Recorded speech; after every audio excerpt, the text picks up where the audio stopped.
Hello friends, तो आज हम नया लेक्चर लेकर आ रहे हैं। ये लेक्चर केमिस्ट्री के ऊपर बेस्ड है। जैसे कि पिछला में हम लोग किए थे पीरियोडिक क्लासिफिकेशन ऑफ एलिमेंट, उसी का कंटिन्यू लेक्चर है। ठीक है, तो जो नहीं देखे होंगे पिछला वीडियो वो देख ले। और मैं आज एटॉमिक रेडियस बताने वाला हूँ। ठीक है, तो जिनको सिर्फ एटॉमिक रेडियस पढ़ना वो यही वीडियो देखें। जो इसके पहले खुद से पढ़ चुके होंगे या स्कूल में पढ़े होंगे तो कोई दिक्कत नहीं है पिछला वीडियो देखने का। जो नहीं पढ़े होंगे वो जाके देखें सिर्फ। ठीक है, तो आज हम एटॉमिक रेडियस पढ़ेंगे। तो देखिए फ्रेंड्स, एटॉमिक रेडियस बोलते किसको? एटॉमिक रेडियस किसको बोलते हैं? देखिए एग्जाम्पल से देखिए। मान के चलिए मेरे पास एक एग्जाम्पल है। ठीक है, तो एटॉमिक रेडियस देखिए फ्रेंड्स बोलते किसको? एटॉमिक रेडियस उसको बोलते हैं न्यूक्लियस। देखिए इसको न्यूक्लियस बोलते हैं, न्यूक्लियस। और आउटर मोस्ट इलेक्ट्रॉन का जो डिस्टेंस होता है, मैं क्या बोल रहा हूँ फिर से, आउटर मोस्ट इलेक्ट्रॉन बोल रहा हूँ। ठीक है, न्यूक्लियस और जो आउटर मोस्ट इलेक्ट्रॉन का जो डिस्टेंस है, ठीक है, उसको बोलते हैं हम लोग एटॉमिक रेडियस। क्या बोले एक बार फिर से देखिए, the distance between the nucleus and the outer most electron is called atomic radius. मतलब यहाँ से यहाँ की जो दूरी है उसी को बोलते हैं एटॉमिक रेडियस। ठीक है, समझ में आया? लेकिन ये सिर्फ वैलिड है क्लास 9 और 10 के लिए। जो 11 और 12 के स्टूडेंट हैं जो देख रहे होंगे वीडियो, उनके लिए ये नहीं है। क्यों नहीं है फ्रेंड्स? क्योंकि हम लोग पढ़ चुके हैं कि इलेक्ट्रॉन क्या मेरा वेव है। ठीक है, इलेक्ट्रॉन क्या है? इलेक्ट्रॉन वेव है। वेव मतलब होता है तरंग। जैसे कि समुद्र की लहर जो होता है ना, उसको भी हम लोग वेव बोलते हैं, तरंग। तो हम लोग क्यों इसको बोल रहे हैं? तो देखिए वेव का कोई शेप नहीं होता है, तो ऐसे ऐसे ऐसे ऐसे करके हो सकता है इसका, है ना, ऐसे हो सकता है। तो इसलिए ये क्लास 11 और 12 मतलब हायर में वैलिड नहीं है, क्लास 9 और 10 के लिए वैलिड है। तो क्लास 9 10 के लिए क्या वैलिड है मेरा? कि जो एटॉमिक रेडियस, हाँ ठीक है, जो एटॉमिक रेडियस है मेरा, वो न्यूक्लियस और आउटर मोस्ट इलेक्ट्रॉन का डिस्टेंस का बिटवीन, जो डिस्टेंस बिटवीन है दोनों के बीच में, उसको लेते हैं तो एटॉमिक रेडियस निकलता है। ये क्लास 9 10 के लिए। ठीक है, तो जो 11 12 हायर में है उनके लिए ये है कि इलेक्ट्रॉन जो है वेव है, और हम लोग को वेव क्या होता है? तरंग होता है जिसका कोई सीमा नहीं होता। तो उसका कोई सीमा नहीं होता है, तो कुछ साइंटिस्ट लोग कुछ लगाए होंगे अपने दिमाग, तो उसके लिए निकाले क्या कि हम लोग को जो एटॉमिक रेडियस पढ़ना है वो पढ़ना है हम लोग को बॉन्डेड स्टेट में, बॉन्डेड स्टेट में। ठीक है, क्या पढ़ना है हम लोग को? हम लोग को एटॉमिक रेडियस इस तरह नहीं पढ़ना है। ठीक है, क्यों नहीं पढ़ना बता दिया, क्योंकि हम लोग पढ़ चुके हैं कि इलेक्ट्रॉन वेव होता है। ठीक है, तो हम लोग को पढ़ना है बॉन्डेज स्टेट में।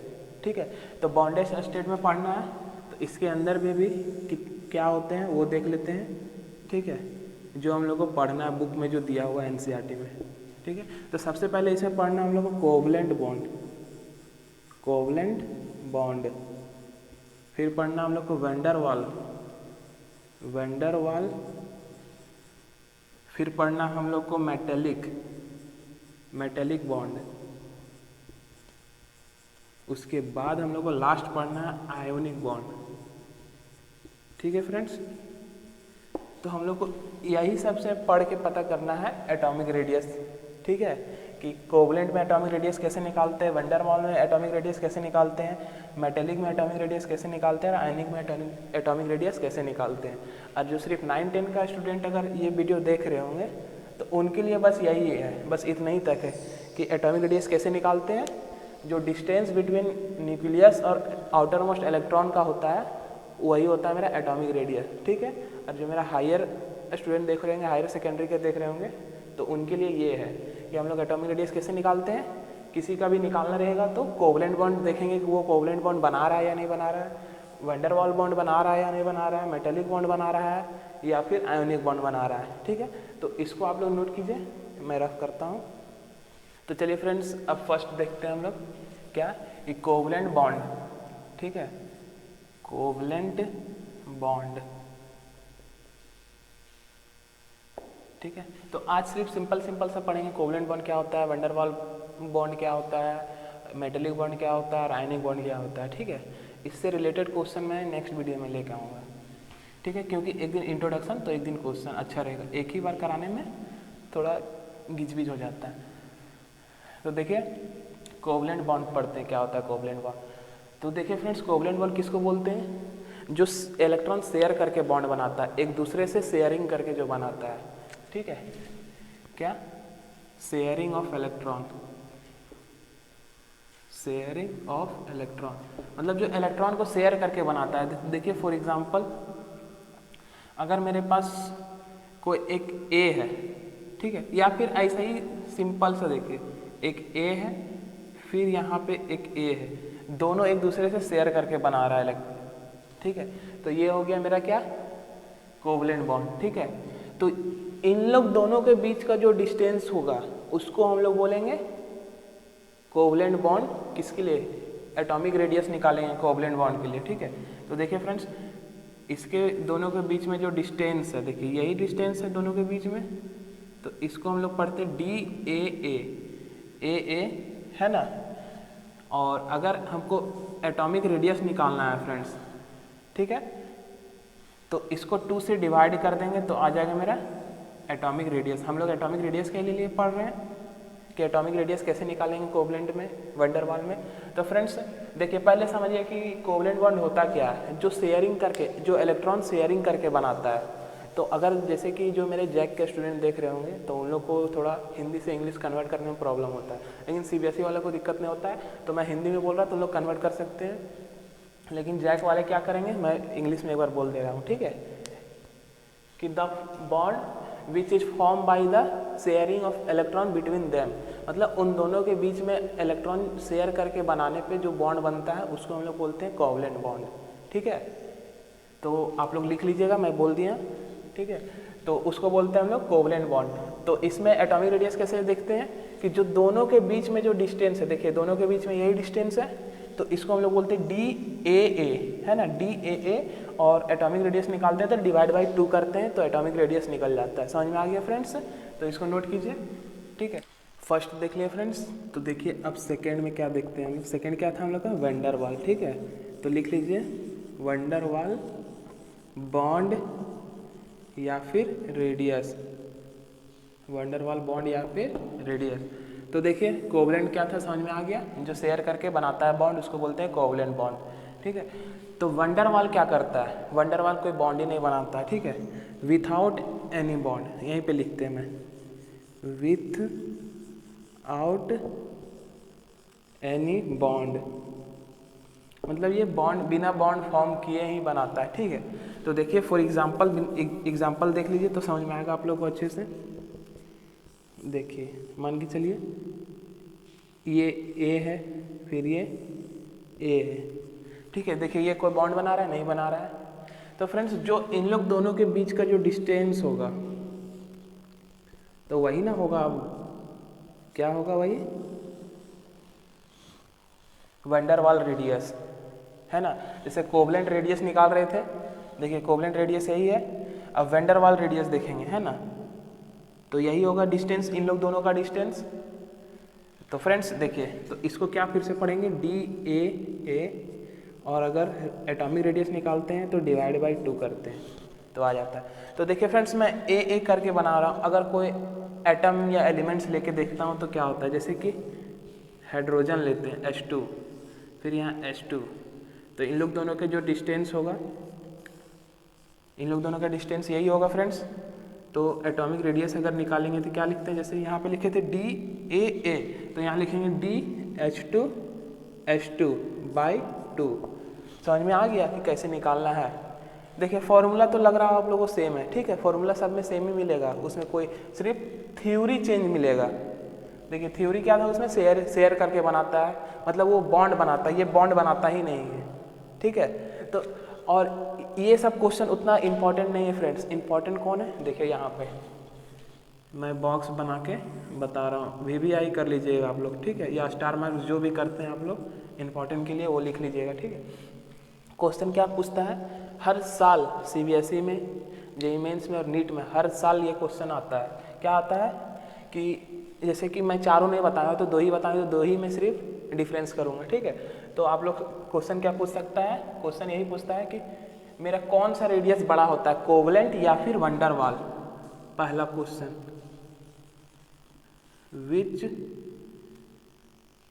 विच रेडियस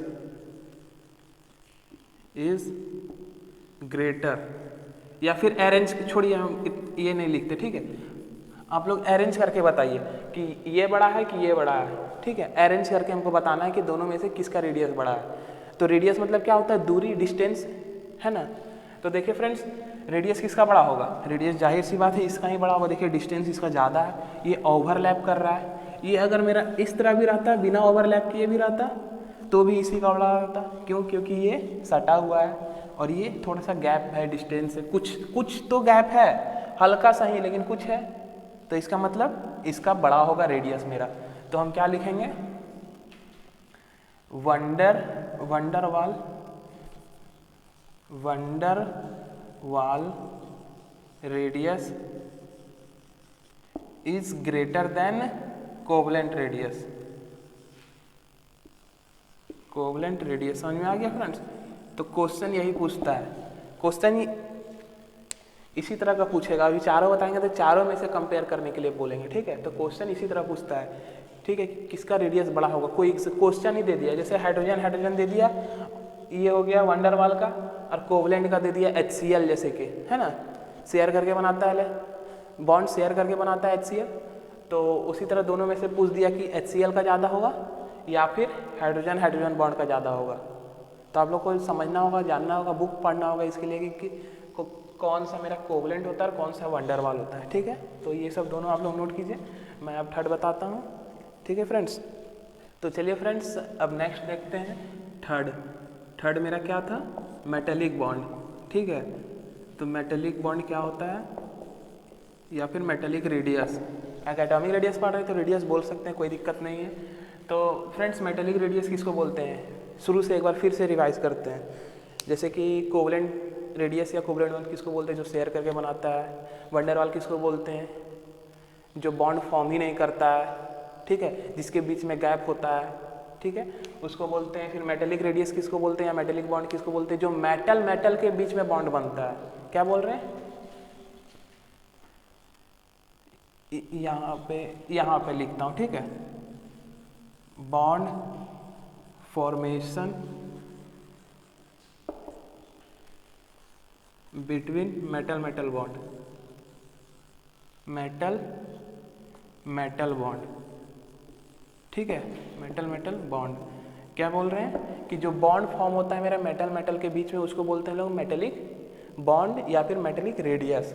कैसे, देखिए फॉर एग्जांपल, कोई आयरन का अगर रॉड ले रहे हैं हम लोग, तो वो किस शेप में रहता है, 2D 3D 1D, या फिर जो मैं बना रहा हूँ वो किस में है, 2D या 3D में। फ्रेंड्स 3D में होगा, क्योंकि मेटल, अगर देखिए मान के चलिए यही कोई रॉड है, ठीक है, तो ये देखिए तो चारों तरफ से है, मेरा चारों तरफ से है इसमें, तो इसीलिए ये मेरा 3D में होगा, मेटल बॉन्ड, ठीक है। तो देखिए फ्रेंड्स, जो मेरा इन लोग दोनों का बीच का डिस्टेंस होगा वही होगा मेरा मेटेलिक रेडियस, ठीक है, क्योंकि सब सेम है, सारा का तीनों का फॉर्मूला सेम मिलेगा। आप लोग देखिएगा अच्छे से, जैसे इन लोग में से रेंडमली किसी दो को उठाते हैं, ठीक है, क्योंकि किसी के साथ कंपेयर करेंगे तभी पता चलेगा। क्योंकि क्लास में अगर कोई फर्स्ट करता है या फिर क्लास में कोई पढ़ने में तेज है, तो किसके मुकाबले कंपेयर करते हैं किसी को कि ये पढ़ने में तेज है, तो कैसे हम बोलते हैं, क्योंकि अगला जो बाकी जो बच्चे हैं उससे कमज़ोर होंगे, इसलिए कंपेयर करते हैं तभी। तो उसी प्रकार से ये सब में से किसी दो को उठाते हैं और कंपेयर करते हैं। तो क्या मान के चलिए, फिर एक ए है एक ए है, ठीक है, तो इन दोनों के बीच का जो डिस्टेंस होगा वही मेरा क्या होगा, मेटेलिक रेडियस या फिर एटॉमिक रेडियस, ठीक है। तो फिर लिखेंगे DA/2। देखिए फॉर्मूला सेम आएगा सब में, ठीक है, थ्योरी चेंज होगा सब में। क्या है थ्योरी, ये मेरा ओवरलैप नहीं किया है, सिर्फ सटा हुआ है। क्या बोल रहे हैं, जो मेटल के बीच में जो बॉन्ड बन रहा है, देखिए बॉन्ड बना रहा है लेकिन ओवरलैपिंग बॉन्ड नहीं बना रहा है, ठीक है। तो जो मेटल के बीच में बॉन्ड बनता है उसको बोलते हैं हम लोग मेटेलिक रेडियस। तो इसी में फ्रेंड्स देखिए एक चीज़, क्या फिर से बॉक्स में कि इंपॉर्टेंट चीज़, जो इंपॉर्टेंट रहेगा बॉक्स में बताऊंगा, क्या कि मेरा इन तीनों में से देखिए आप लोग बताइएगा, ठीक है। कोवलेंट बॉन्ड दो तो बता दिए, अब ये किससे ज़्यादा होगा या सबसे कम होगा या फिर बीच में आएगा, वो आप लोग को देखना, ठीक है।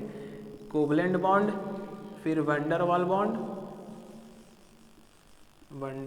बॉन्ड, उसके बाद थर्ड में आ जाएगा मेरा मेटेलिक बॉन्ड। तो फ्रेंड्स एकदम शांत से 2 मिनट वीडियो को पॉज करें और उसके बाद खुद से करें, उसके और फिर आंसर मिला कि जो मैं किया हूँ वो सही है या नहीं है, क्योंकि 2 तो मैं बता दिया, तीसरा सिर्फ देखना है, ठीक है। और मैं बता दिया हूँ कैसे देखा जाता है, तो बहुत को ऐसे होंगे जो बना चुके होंगे, ठीक है, और कुछ होंगे जो नहीं बनाए होंगे, ठीक है। तो देखिए जो सबसे दूरी होता है वो होता है मेरा वंडरवाल, तो ये हमेशा मेरा बड़ा होगा, तो Van der Waals is greater than covalent and is greater also than metallic. तो मतलब सबसे बड़ा हो जाएगा मेरा वंडरवाल, मतलब सेकेंड वाला हो जाएगा, ठीक है। तो इस तरह लिखते हैं, सेकेंड जो है सबसे बड़ा हो गया मेरा, ठीक है, नहीं तो सेकेंड इस तरह लिखते हैं, ठीक है। सेकेंड जो है वो सबसे बड़ा हो गया। अब देखना है फर्स्ट और थर्ड कौन सा आएगा यहाँ पे सेकेंड में, ठीक है। तो देखिए कोवलेंट जो होता है वो ओवरलैप करके बनाता है, और जो मेटेलिक जो है वो बिना ओवरलैप करता है। तो देखिए इसको और कोवलेंट में कंपेयर करते हैं, तो देखिए फ्रेंड्स अगर मान के चले इसी को अगर कोवलेंट करते हैं तो ये जो डिस्टेंस है वो थोड़ा अंदर आ जाएगा और इसके भी अंदर चला जाएगा, तो डिस्टेंस कम हुआ ना। देखिए अगर ये बाहर रहता तो थोड़ा बढ़ जाता, देखिए ये मान के चलिए थोड़ा बड़ा है, ये थोड़ा छोटा है, तो कौन सा बड़ा होगा, मतलब किसका एटॉमिक रेडियस बड़ा होगा, तो एटॉमिक रेडियस इसका बड़ा होगा। क्यों बड़ा होगा, क्योंकि ये ओवरलैप कर रहा है, ये ओवरलैप नहीं कर रहा है। ओवरलैप करने पे थोड़ा सा जो स्पेस है वो और कम हो जाता है, तो स्पेस कम होता है, डिस्टेंस कम होता है, डिस्टेंस कम होता है, रेडियस कम होगा, है ना। तो देखिए फ्रेंड्स तो मेटेलिक हो जाएगा, तो मतलब थर्ड होगा, और जाहिर सी बात है अब लास्ट बचा तो सिर्फ 1 होगा। तो समझ में आ गया कैसे क्वेश्चन पूछा जाता है। तो क्वेश्चन ऐसा ही पूछा जाएगा कि विच वन इज ग्रेटर, या फिर अरेंज द फॉलोइंग, चारों दे देगा, अभी 3 ही बताएं, चौथा भी बताएंगे, और अरेंज द फॉलोइंग, या फिर आप लोग को बोल देगा कि विच हैज ग्रेटेस्ट रेडियस, ठीक है। तो आप लोग को समझ में आ गया कैसे करना है, तो इसको नोट कीजिए फ्रेंड्स। मैं अब लास्ट बताता हूँ फोर्थ। तो चलिए फ्रेंड्स अब लास्ट देखते हैं फोर्थ क्या है मेरा, फोर्थ है मेरा आयोनिक रेडियस, ठीक है। तो देखिए आयोनिक रेडियस किसको बोलते हैं, आयोनिक रेडियस समझने के लिए चलिए एक एग्जांपल देखते हैं हम लोग, ठीक है। जैसे कि अगर मेरे पास एक मेटल है M, ठीक है, ये इलेक्ट्रॉन डोनेट कर दे रहा है और डोनेट करके M+ बना रहा है, एक इलेक्ट्रॉन डोनेट कर रहा है तो बाहर निकल रहा है, ठीक है। और यही उल्टा देखिए आप, अगर कोई मेरे पास एक मेटल है M, अगर एक इलेक्ट्रॉन ये ले रहा है तो ये क्या बनाएगा M-, ठीक है, M- बनाएगा। तो आयन मतलब क्या होता है, चार्ज। तो जो चार्ज में उलटफेर या फिर बदलना जिसको बोल सकते हैं, वही चीज़ जो बता रहा है उसी को बोलते हैं हम लोग आयोनिक, ठीक है। आयन मतलब होता है चार्ज, उसी से बना आयोनिक। तो फ्रेंड्स आयोनिक रेडियस तो यही इसी तरह पहचानते हैं, कैसे देखिए, मतलब हम लोग आयोनिक रेडियस में ब्लू वाला से लिखते हैं, हम लोग को आयोनिक रेडियस का ऑर्डर अगर पूछ देता है, जैसे कि अगर हमसे पूछा था कि कोवलेंट का रेडियस ज़्यादा बड़ा होता है या वंडरवाल का ज़्यादा होता है या मेटेलिक का, तो बता दिए कैसे किया जाता है। तो उसी प्रकार से फ्रेंड्स देखिए ऑर्डर देखने के लिए एनायन का सबसे बड़ा होता है, फिर एटम का बड़ा होता है, एटम मतलब न्यूट्रल एटम, ठीक है। उसके बाद होता है सबसे छोटा केटायन का साइज, केटायन, ठीक है। तो फ्रेंड्स आयोनिक रेडियस में कुछ नहीं समझना, बस यही देखना है कि अगर एक इलेक्ट्रॉन ये गेन कर रहा है तो प्लस बना रहा है, एक इलेक्ट्रॉन अगर लूज कर रहा है तो माइनस बना रहा है, ठीक है। और अगर जो मैं रेडियस वाला बता रहा था वो मैं बता रहा हूँ, ये इंपॉर्टेंट चीज़ है, ठीक है। मैं जो ब्रैकेट में डाल रहा हूँ फ्रेंड्स, लिख के गारंटी के साथ लीजिए, आप लोग एग्जाम में यही सब मिलेगा आप लोग को। जो मैं ज़्यादा डिटेल में नहीं बता रहा हूँ वो सब नहीं मिलेगा, देखिए ये सब आप लोग को उतना नहीं मिलेगा, लेकिन ये ज़रूर मिलेगा कि बताइए ऑर्डर क्या होगा मेरा एनायन का, केटायन का और एटम का, ठीक है। तो ये होगा, क्यों होगा फ्रेंड्स वो भी बताएंगे, ऐसे नहीं कि रट लेना है सिर्फ। क्यों होगा, एनायन का क्यों बड़ा होगा, क्यों केटायन का छोटा ही होगा, वाई क्वेश्चन हो सकता है, ठीक है। तो मैं बताता हूँ कि एनायन का क्यों सबसे बड़ा होता है, केटायन का क्यों सबसे छोटा होता है। और न्यूट्रल है तो वो तो बीच में रहेगा ही रहेगा, ठीक है। तो एनायन मतलब जिसको नहीं आता होगा फ्रेंड्स, एक मैं बताता हूँ ट्रिक, रेड कैट, ठीक है। ये ट्रिक आप लोगों को क्लास 12 में भी काम देगा, ठीक है। क्लास 12 में क्या काम देगा, रेड मतलब होता है रिडक्शन, ठीक है। रेड मतलब होता है रिडक्शन। जैसे ऑक्सीडेशन और रिडक्शन होता है ना, बहुत कोई याद नहीं होता है क्या कि ऑक्सीडेशन या रिडक्शन में प्लस होगा कि माइनस होगा, ठीक है। तो देखिए फ्रेंड्स, रिडक्शन में और कैट मतलब होता है कैथोड, ठीक है। मतलब ये मैं ये नहीं बोल रहा था कि ऑक्सीडेशन में प्लस माइनस होता है, कैथोड या एनोड में प्लस माइनस होता है कि नहीं होता है, ये बहुत कम कोई को याद रहता है, ठीक है। ये भी बहुत कम कोई को याद रहता है कि रिडक्शन मेरा कैथोड में होता है। तो ये ट्रिक है रेड कैट, रेड मतलब रिडक्शन, कैट मतलब कैथोड, मतलब जो रिडक्शन होगा वो कैथोड पे होगा। और कैथोड कैसा होगा, देखिए यहाँ पे क्या दिख रहा है आप लोग को, पॉजिटिव। तो जो कैथोड होता है वो पॉजिटिव होता है। तो याद रखने का ट्रिक समझ में आ गया फ्रेंड्स, क्या रेड कैट, मतलब इससे आप लोग को 3 चीज़ याद हो जाएगा। क्या, रेड मतलब होता है रिडक्शन, और रिडक्शन कहाँ पे होता है, कैथोड में होता है। और कैथोड कैसा होता है, पॉजिटिव चार्ज होता है। समझ में आ गया। तो इसका उल्टा हो जाएगा, एक चीज़ आप लोग याद रहेगा, दूसरा अपने याद होगा। मतलब अगर रिडक्शन में कैथोड होता है तो ऑक्सीडेशन में एनोड होगा, और एनोड में क्या होगा, नेगेटिव चार्ज होगा। तो फ्रेंड्स, तो एनोड और एनायन एक ही चीज़ होता है, ठीक है। तो एनोड में नेगेटिव होगा और कैथोड में पॉजिटिव होगा। तो देखिए ये नेगेटिव है, ये पॉजिटिव है, ठीक है। तो अब इसके लिए हम देखते हैं, सबसे पहले अगर मेरे पास एक न्यूक्लियस है, ठीक है, उसके अगल बगल में मेरे पास इलेक्ट्रॉन है, इलेक्ट्रॉन दे रहे हैं अगल बगल में, ठीक है। अगर मेरे पास मतलब यहाँ से अगर एक इलेक्ट्रॉन को रिमूव कर देते हैं, तो फ्रेंड्स अगर मान के चलिए यहाँ से एक इलेक्ट्रॉन को रिमूव कर दिए, तो वो जितना पावर से न्यूक्लियस पहले से पकड़ा था उससे ज़्यादा से पकड़ेगा। कैसे, अगर नहीं समझ में आ रहा तो एक एग्जांपल देते हैं कि अगर जैसे कि ये कहानी आप लोग शुरू से सुनते होंगे, लकड़ी का गट्ठा वाला, कि अगर किसी को देते हैं तो वो तोड़ पाएगा या नहीं, है ना, कि लकड़ी का गट्ठा 4-5 दे देते हैं। तो मान के चलिए अगर 5 मेरे पास लकड़ी का गट्ठा है, ठीक है, 1 2 3 4 5, 1 2 3 4 5, ठीक है, 5 दे दिए हम किसी को, ठीक है, मोटा मोटा सा पूरा। तो उसको तोड़ने के लिए तो उसमें बहुत ताकत लगेगा, ठीक है। और वही अगर एक कम कर देते हैं तो ताकत उतने लगेगा लेकिन टूटेगा जल्दी। तो उसी प्रकार से क्या कि अगर मेरे पास इलेक्ट्रॉन पहले से था कितना, 1 2 3 4, पहले से 5 था, ठीक है, और उससे एक निकाल दिए तो वो उससे ज़्यादा फोर्स से खींचेगा उसको। मतलब अगर यहाँ पे 5 था, अगर 4 कर दिए तो जल्दी टूटेगा। क्यों टूटेगा जल्दी, फोर्स तो लग रहा होगा नहीं लेकिन कम हो गया है। जैसे फॉर एग्जांपल एक और एग्जांपल देते हैं, जैसे घर पे अगर एक भाई है और एक सिस्टर है, ठीक है, बहन है। अब दोनों बदमाशी करते हैं, दोनों को मार मिलता है, ठीक है। तो जब तक दोनों साथ में हैं तो दोनों को बराबर मार मिल रहा है। अब दोनों में से एक अगर चला गया, मान के चलिए सिस्टर चला गया, तो अब सारा दबाव और मार भाई पे आ गया, ठीक है। तो इसका मतलब क्या समझ में आ रहा है आप लोगों को फ्रेंड्स, कि अगर यहाँ से एक इलेक्ट्रॉन को निकाल देते हैं तो न्यूक्लियस जितना फोर्स से पहले से खींच रहा था उससे ज़्यादा से खींचेगा। समझ में आ गया क्यों खींचेगा, कि अब समझ में आ रहा है। बहुत कोई रियल लाइफ में भी रिलेट हो गया होगा, समझ में आ रहा होगा, ठीक है ना।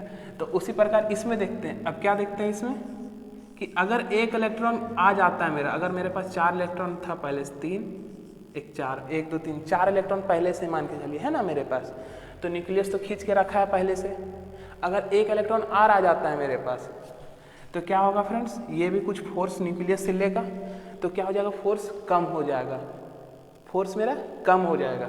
तो फोर्स मेरा कम हो जाएगा तो खींच नहीं पाएगा फिर न्यूक्लियस। तो फ्रेंड्स इसमें क्या होगा, अगर खींचेगा तो छोटा हो जाएगा। मान के चलिए पहले से इतना था और खींचेगा तो छोटा हो जाएगा, थोड़ा सा तो छोटा होगा। मैं ज़्यादा दिखा रहा हूँ क्योंकि इससे पता चलेगा आप लोग को। दूसरे में क्या बोल रहा हूँ कि अगर इलेक्ट्रॉन एक बाहर से आता है मेरे पास, तो जितना न्यूक्लियस अगर फोर्स लगा रहा था तो उसमें थोड़ा सा बंटवारा हो जाएगा। जैसे कि यहाँ पे 4 लकड़ी का गट्ठा, अगर 5 दे देते हैं तो थोड़ा सा और फोर्स लगाना पड़ेगा हमको तोड़ने के लिए, है ना। तोड़ने के लिए थोड़ा सा और फोर्स लगाना पड़ेगा, क्यों, क्योंकि एक बढ़ गया है मेरे पास, ठीक है। तो उसी प्रकार यहाँ पे एक बढ़ गया है, तो जो मेरा फोर्स था पहले 4 में जो बटा हुआ अब 5 में बढ़ जाएगा। तो 5 में बटेगा तो फोर्स कम हो जाएगा, तो कम होगा तो वो खींच नहीं पाएगा, और खींचेगा नहीं तो छोटा नहीं हो पाएगा। तो इसका मतलब फ्रेंड्स ये छोटा हो गया तो ये तो वही साइज का रहेगा या फिर थोड़ा सा छोटा होगा, या तो वही साइज का रहेगा या तो थोड़ा सा छोटा होगा। समझ में आया क्या बोले। लेकिन ये क्या होगा, ये तो डेफिनेटली फिक्स है कि छोटा ही होगा, ठीक है, समझ में आ गया, छोटा ही होगा, तो इसका मतलब ये छोटा होगा इसलिए मेरा लास्ट में है, और ये थोड़ा सा छोटा होगा या फिर बराबर रहेगा इसलिए ये सबसे बड़ा है। समझ में आया फ्रेंड्स? समझ में आ गया आप अच्छे से आप लोगों की ये ऑर्डर क्यों है मेरा? ठीक है, तो चलिए यहीं पे अब लेक्चर खत्म होता है। अब नेक्स्ट लेक्चर पे मिलेंगे इससे रिलेटेड कुछ क्वेश्चन फ्रेंड्स। तो वीडियो को अच्छा लगा होगा तो लाइक कर दीजिएगा और कमेंट कर दीजिएगा। जिसको नहीं समझ में आया, मैं हर वीडियो में बोलता हूँ कि कमेंट सेक्शन में जाके बोले कि मुझे इस जगह नहीं समझ में आया, आप बताएं, तो मैं फिर से जिस टाइम लेक्चर लाऊंगा उस टाइम बताऊंगा। Thank you friends.